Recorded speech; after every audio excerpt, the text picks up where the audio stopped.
histoire, celle de Clarisse, une jeune fille qui attend depuis 2 ans un entretien d'embauche.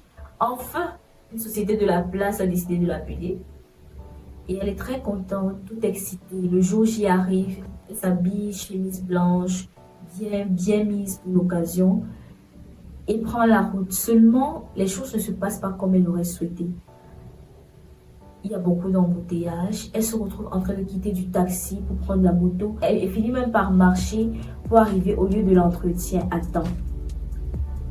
Le problème, c'est qu'avec tout ça, elle s'est mise à transpirer fortement. Et surtout au niveau de ses aisselles, l'habit a commencé à être taché. Et l'odeur qui n'arrive pas à être dissimulée malgré ses parfums qu'elle a mis.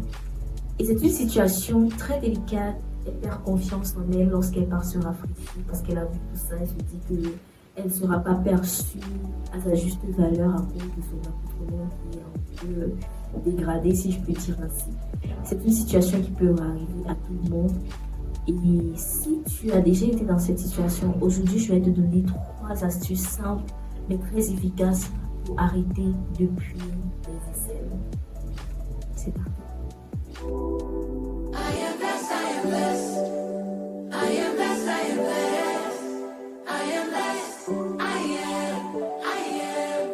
Bonjour à tous, je suis Ivaïna et aujourd'hui on va parler des différentes astuces pour pouvoir arrêter de puer les aisselles, d'avoir les odeurs et de transpirer énormément à ce niveau-là. La première chose à laquelle tu dois penser, c'est l'épilation, surtout au niveau des aisselles, étant donné que c'est à cet endroit-là qu'il y a souvent les traces de transpiration.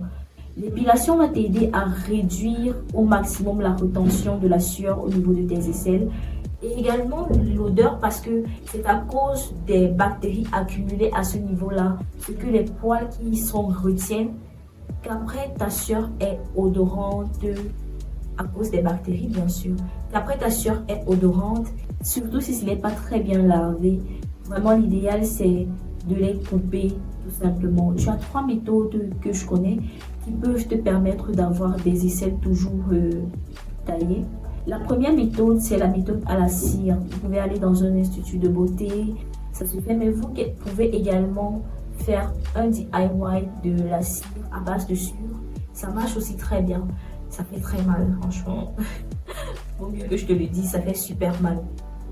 La deuxième astuce, c'est simplement d'utiliser la crème épilatoire. Il y a plusieurs crèmes épilatoires sur le marché aujourd'hui et ça fonctionne très bien aussi.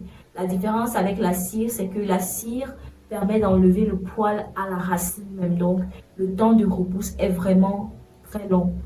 Par contre, la crème épilatoire permet de retirer moins profondément que la cire. Mais la crème épilatoire te permet d'avoir un résultat hyper lisse également. Surtout, tu n'as pas les poils incarnés après. Et aussi, au niveau de la pigmentation, à ce niveau-là, elle est beaucoup plus réduite lorsque tu utilises ces 2 précédentes méthodes. La troisième méthode, c'est d'utiliser un rasoir pour pouvoir les tailler, donc pour les raser. Là, il y a un peu plus de risque d'avoir des poils incarnés et aussi la pigmentation est un peu plus visible. Donc, ça devient un peu plus noir au fur et à mesure que tu utilises le rasoir. Si toi, tu ne veux pas avoir les aisselles super lisses, tu peux utiliser un ciseau pour juste les tailler à une odeur vraiment très minime. Donc, voilà les différentes façons qui peuvent te permettre de t'épiler. La deuxième chose à faire, c'est de neutraliser l'odeur de tes aisselles.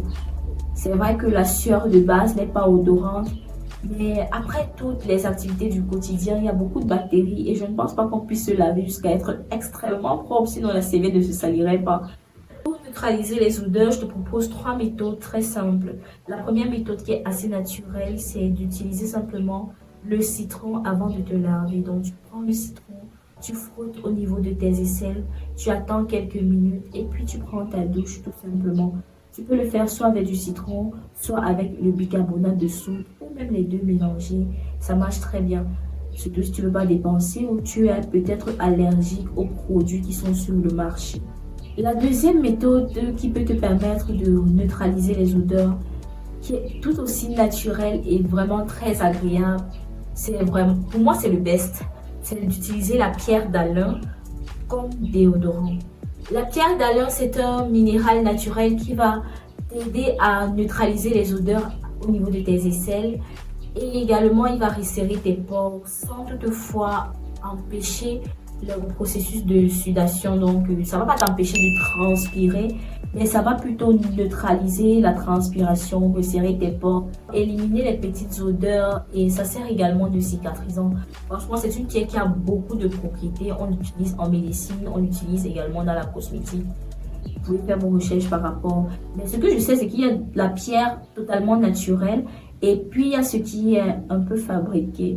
Ce que moi je pourrais te conseiller de faire, c'est bien sûr d'aller vers le naturel, surtout si tu as peur des produits qui sont trop transformés, si peut-être tu as des allergies, ce genre de choses, c'est toujours bien de se tourner vers le naturel et surtout de se renseigner par rapport aux effets secondaires que cela peut avoir parce que même les trucs naturels ont souvent des effets secondaires.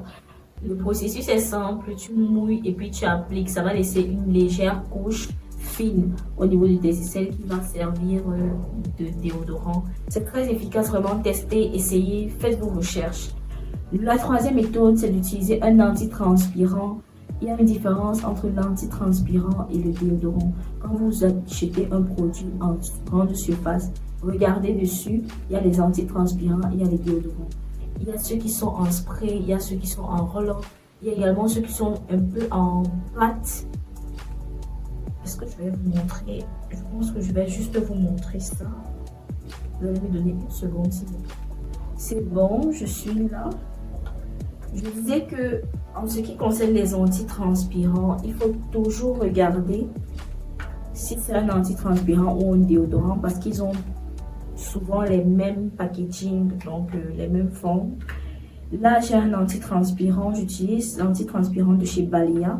C'est quelque chose, c'est un antitranspirant que je trouve efficace et ça dure suffisamment. Ça ne me laisse pas une couche au niveau des aisselles qui me gêne après. Donc, c'est vraiment très fin. J'aime beaucoup. Vous allez regarder à ce niveau. C'est bien écrit quelque part là, antitranspirant.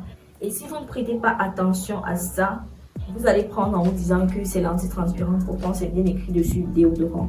Donc, il y a ceux qui sont en roll-up comme ceci. C'est facile d'application. C'est une tige qui tourne simplement et t'applique et te permet d'appliquer le produit. J'en ai deux. J'utilise celui de chez Nivea aussi.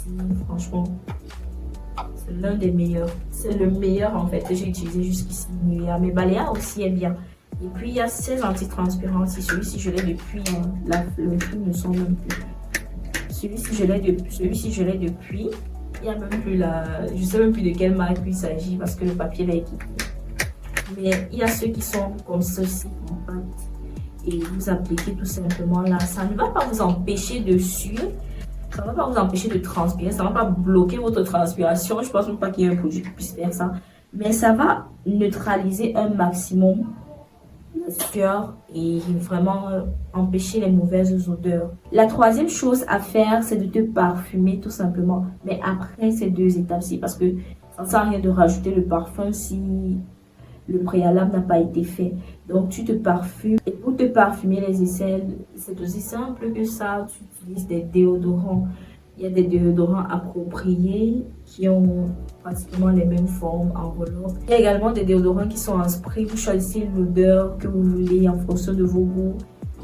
Et la méthode que j'utilise chaque jour, ou bien quand je sors, parce qu'après je ne mets pas ça tous les jours. Quand je suis à la maison, si j'ai déjà mis mon antitranspirant ou mon déodorant, c'est l'un ou l'autre. Mais quand je sors, je mets l'antitranspirant, je laisse sécher.